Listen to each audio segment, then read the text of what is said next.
Welcome to the Endo Belly Girl podcast. I'm your host, Alyssa Chavez.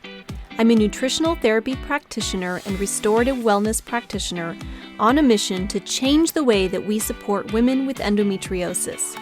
Endo is a full-body disease that impacts your mind, body, and spirit in countless ways that aren't often addressed the way that women truly deserve.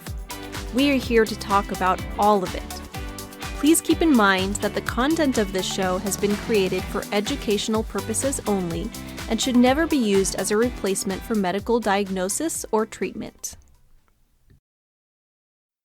Hey, my friend, and welcome back to the Endo Belly Girl podcast.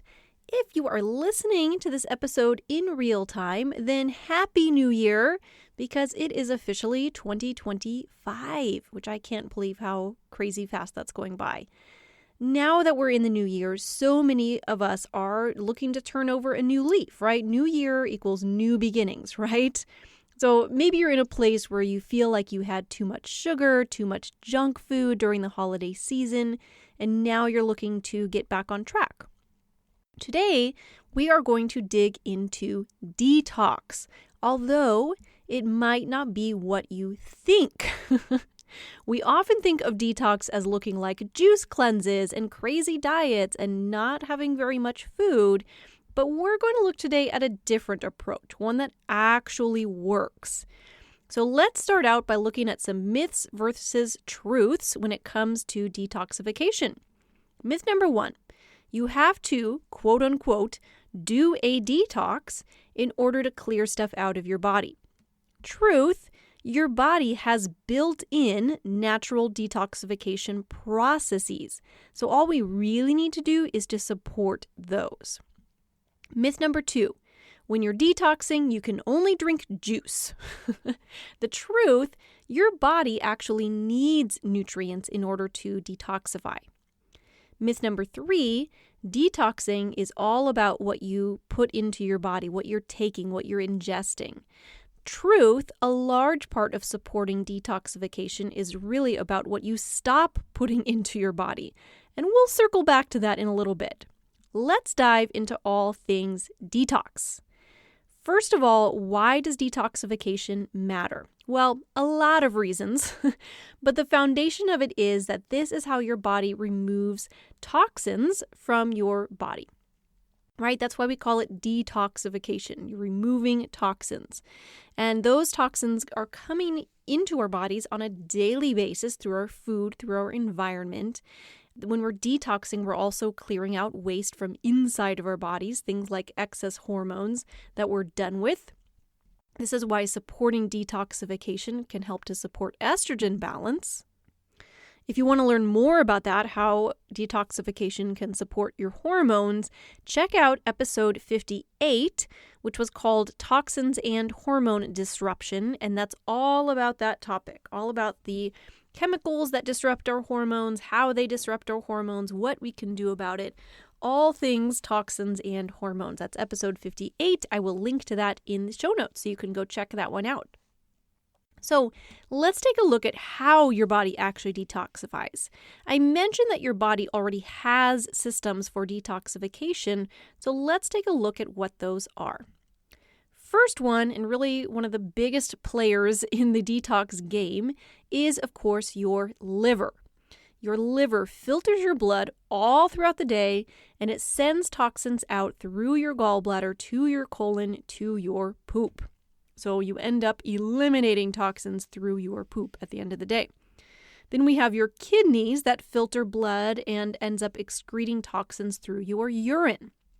And then we have your lungs, which eliminate toxins through your breath, your exhale. And then we have your skin, which both blocks toxins from entering your body and also eliminates toxins through your sweat. So really, it's all of the ways that your body gets things out in some fashion or another. That's your detoxification processes.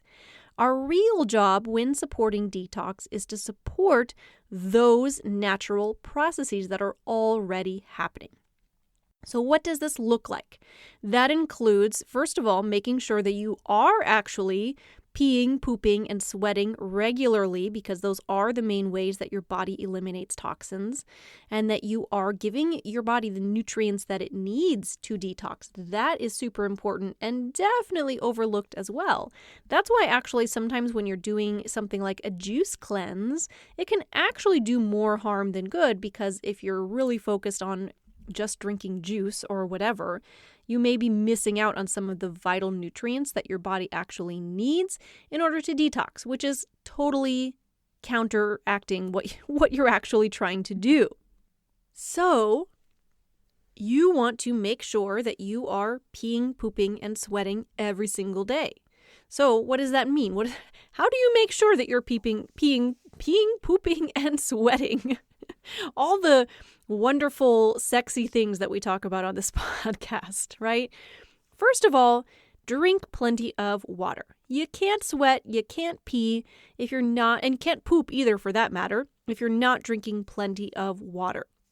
General recommendation with water is to aim for half of your body weight in ounces.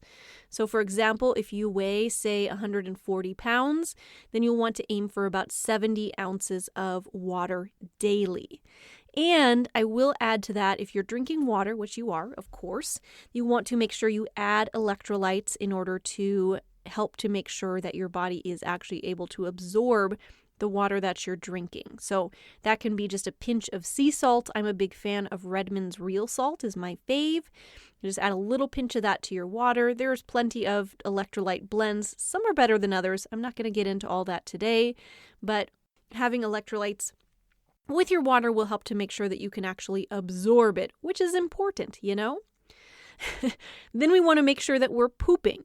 Are you eating a fiber-rich diet? Are you eating plenty of veggies?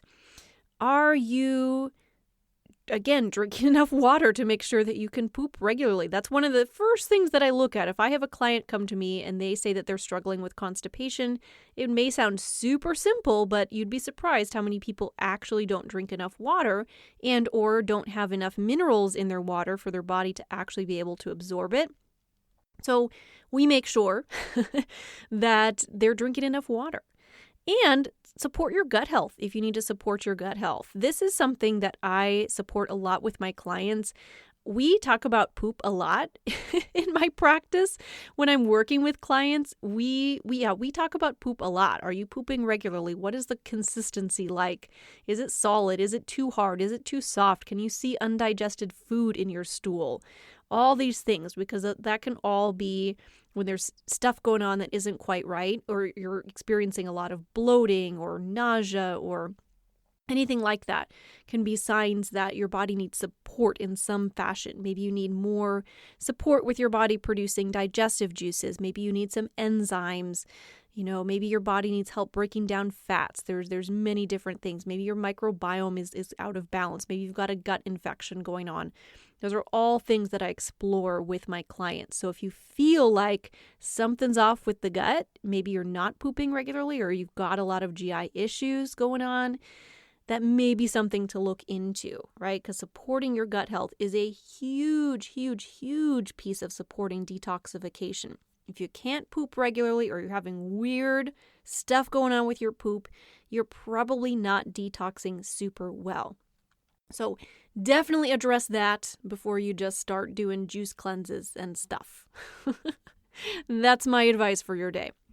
And then we want to sweat. We want to be sweating on the regular. So there are many things that can cause you to sweat. You can exercise so that you sweat.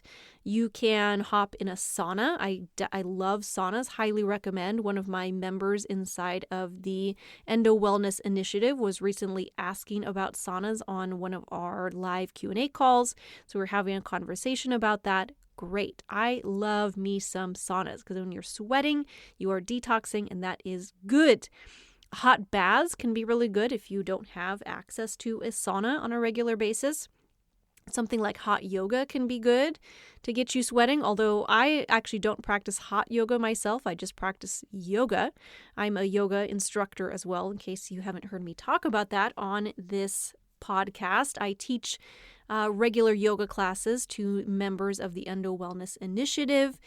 And I do teach a class a week at my local yoga studio as well, just to keep me, active in that area. Love me some yoga. I sweat plenty without even doing hot yoga. So, if you love the hot yoga, great. Just practicing in a relatively warm room will kind of have the same effect. Well, maybe not quite the same, but you will sweat. But make sure that you are sweating. Super, super important that you do allow your body to sweat. Okay. Then let's talk nutrients. Nutrients are really important for the detoxification process. So let me just reiterate this to make sure that this is super clear. You need nutrients in order to actually detoxify. Your liver requires nutrients to detoxify, right? Your body requires nutrients, by the way, to do pretty much everything. It requires ingredients to do the things. If your body's trying to make hormones, if your body's trying to digest, if your body is trying to regulate your blood sugar, or really anything that your body does, it needs the raw materials to do those things. And those are the nutrients that we eat. This is why nutrition is so important. I know it may seem boring sometimes, but there's a reason that we need these vitamins and minerals and the macronutrients and all the things. We need them in order to do the things. Okay. So, circling back, nutrients that your liver needs for detoxification processes. We're going to really focus in on liver health today because your liver is a major player when it comes to detoxification. Your liver needs potassium, magnesium, zinc, B vitamins, high quality protein, which provides amino acids that are super necessary for your liver. In other words, eat your meat, right? That high quality protein is going to be things like poultry and meat and eggs and seafood, all the things that have those bioavailable proteins that break down into amino acids that your liver needs in order to do its job. Okay? And there are also some really specific liver-loving foods that you can incorporate, especially if you're just feeling like you need a little extra support along the way. As we're coming into the new year, maybe you're coming off of all the things that come with the holidays. Maybe you're just feeling like you've got some hormone imbalance and you need some extra support for the liver. These are kinds of things that I recommend sometimes to my clients. Liver-loving foods include things like beets. Love me some beets. Beets are a fantastic food for your liver. Eat those beets. I like to roast them. Big fan of that. They're delicious. Cruciferous veggies. So that can include things like kale and broccoli and cauliflower and Brussels sprouts, right? Your cruciferous veggies are wonderful. They're sulfur-containing veggies, wonderful for your detoxification, especially if you're somebody who struggles with high estrogen in your body. Cruciferous veggies are your friend. Leafy greens are fantastic. Really any antioxidant-rich food. So think all the colors of veggies, all those bright and dark-colored veggies are fantastic. And there are also some specific herbs that are really supportive of liver health, like dandelion root is a really good one, turmeric, milk thistle. I actually really enjoy dandelion root tea. It's a favorite of mine right now. I drink a cup just about every day. It's one of the first things that I do in the morning. Really supportive of detoxification. It's a wonderful support for the liver. I really like it.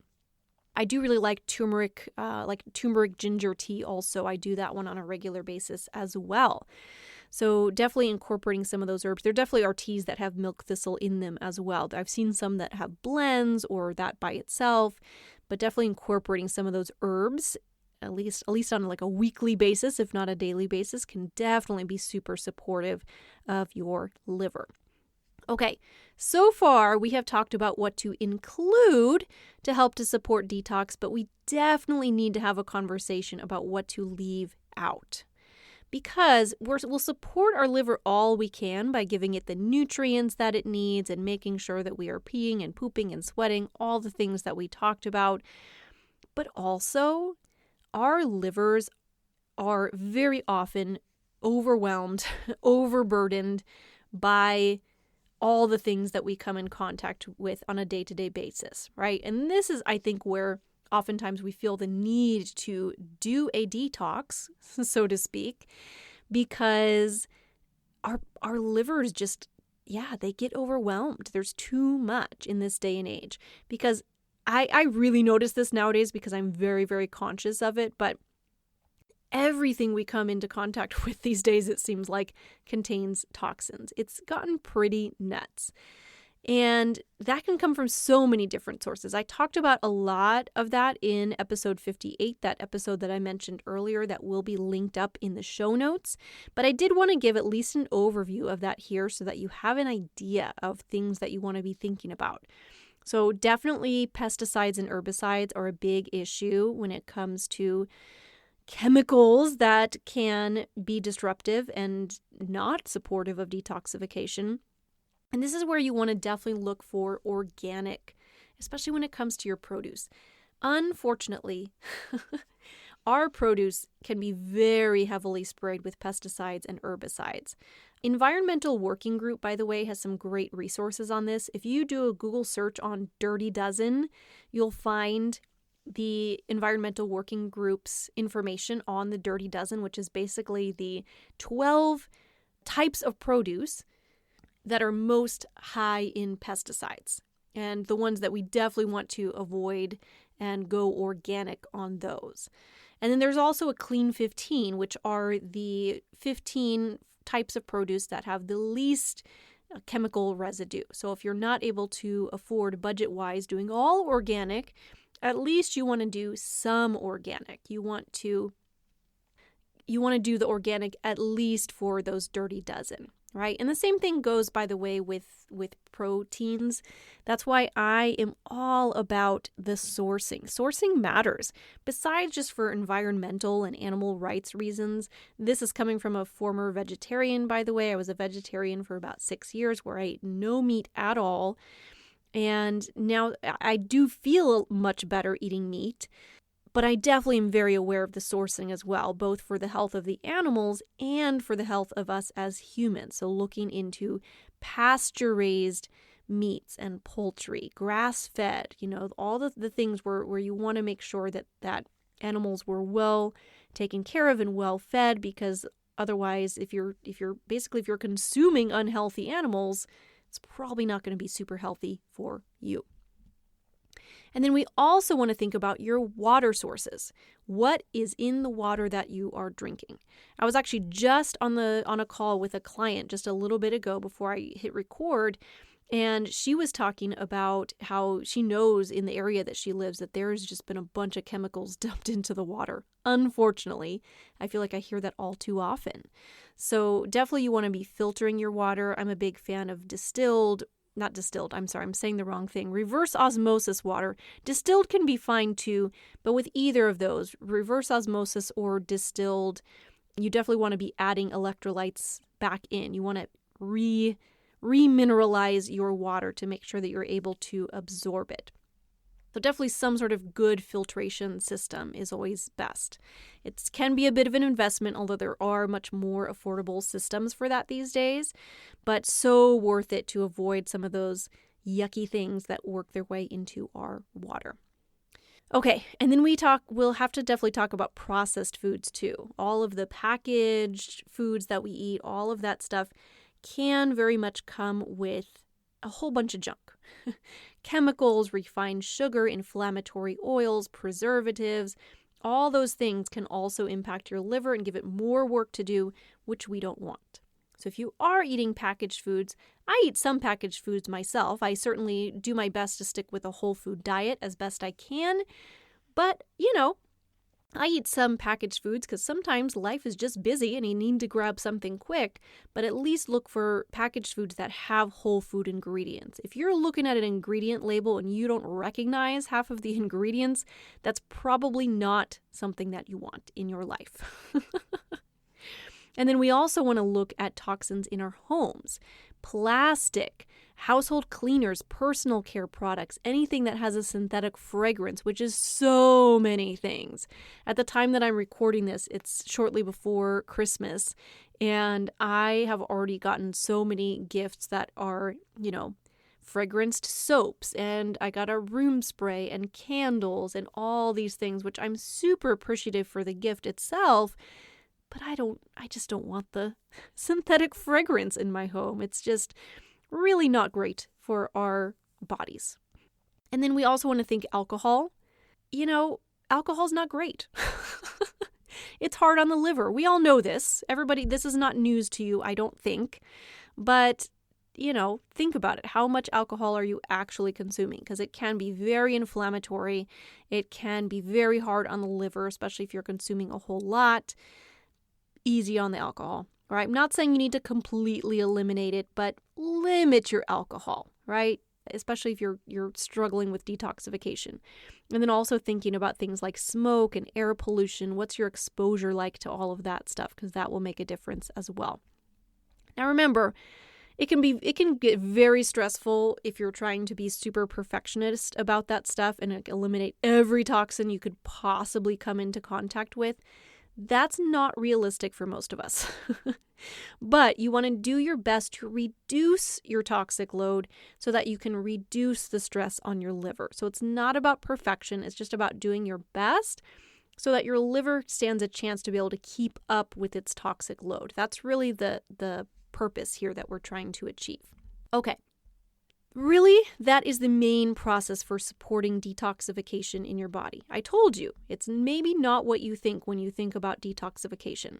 So just to kind of give a little recap on that, what you want to think here is step 1, avoid crazy detox diets and juice cleanses. Just don't do it. There are so many detox plans and all the things out there. You don't need that, okay? Especially if you're an endo warrior and you're already have just a lot of stuff going on in your body, you don't need to add that to the internal stress happening in your body. Step 2, instead, give your body the nutrients that it needs for its natural detoxification pathways. Water, protein, cruciferous vegetables, antioxidant-rich foods, lots of fruits and veggies. Get those nutrients in so that your body can do what it does naturally. Just support your own body. Step 3, reduce your toxic load. This part's important. Don't skip this step. It may be step 3, but that doesn't mean it doesn't matter. Focus in on organic food, non-toxic household and personal care products, filtered water, reduce or eliminate alcohol, all the things. Okay? And then step 4, bonus step, support detoxification with herbs like dandelion root, turmeric, milk thistle. There's some great options there to help to support your detoxification as well. The pathway to health, my friend, is often so much simpler than we think. We try to make it so complicated with all the products and all the crazy diets. So often it's simpler than you think. Being that I specialize in working with endo warriors, I tend to see a lot of hormone imbalance, GI issues, all the things, and supporting detoxification can be a huge part of the healing process that I always work on with my clients. If you're interested in that type of support, there always is a link in the show notes where you can book in a free 30-minute consultation with me. I'm happy to talk through that with you and what that might look like for you. All right, my friend, I hope you have the most wonderful day. And again, if you're listening to this in real time, Happy New Year. Maybe you're listening to this in a future New Year. Who knows? Because these episodes will be around for a long time. Wherever you are, I wish you all the best on your healing journey. Much love, and we'll talk soon. Thank you so much for joining me today, my friend. If you loved what you heard, be sure to share with a friend and subscribe so that you can keep coming back for more. If you are ready to take the next step towards getting to the root cause of your endo symptoms like endo belly, pain, fatigue, and so much more, you need to download my free ultimate guide to building your own endometriosis diet. You can find the link in the show notes or at www.endobellygirl.com. Until next time, my friend.